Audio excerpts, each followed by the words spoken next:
During these years, we have been able to appreciate the international importance of the UN and what can be achieved with the UN bodies in the defense of human rights. Over the past 4 years at the UN, with the help of the organization present here at this conference today, we have repeatedly denounced the discrimination against minorities around the world.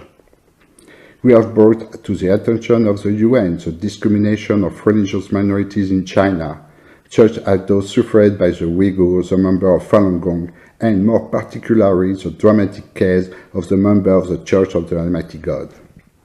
Session after session of the Human Rights Council, we organized conferences, made written and oral statements, we held meetings with the state delegation, during which the victims were able to make their voice heard. In June 2021, we brought to attention to the UN Human Rights Council the case of the Taiji men and the injustice they suffer in Taiwan. At this Human Rights Council, we denounced how the tax weapon was used to harm Taiji men.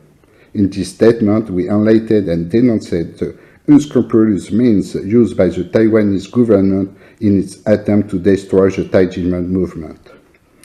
The use of tax weapons against spiritual minorities is unfortunately common practices in many countries, including France, which finally, after a struggle to denounce this injustice practice, was condemned by the European Court of Human Rights. In September, at the 88th Human Rights Council session, we renewed our appeal for Taiji men. This time, we highlighted the confiscation of this Taiji men place of worship by the Taiwanese government. This is another form of discrimination, just as serious, because the spiritual community cannot exist without a place of worship. Today, the situation of the Taiji men can no longer be ignored in the world, and the Taiwanese government must allow the Taiji men to enjoy their property, their place of worship, and to make their contribution to world peace without worry. The UN mechanisms allow civil society to participate in the improvement of our society, and it is important to continue to speak out against the unfair treatment of Taiji men by the Taiwanese government. In 2009, Taiwan ratified the International Covenant on Civil and Political Rights, ICCPR, and the International Covenant on Economic, Social and Cultural Rights. The ICCPR guarantees fundamental rights for every citizen, as well as freedom of religion or belief. The signing of the International Covenant is of paramount importance, but there is still a step to be taken to implement and respect the commitments made when the covenant was ratified. The model proposed by the United Nations is a balance between these institutions, the member state, and civil society.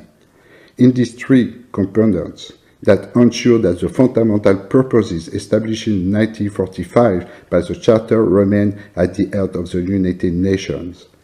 Taiwan, like all other states, must find this balance with civil society and grow with it, not against it.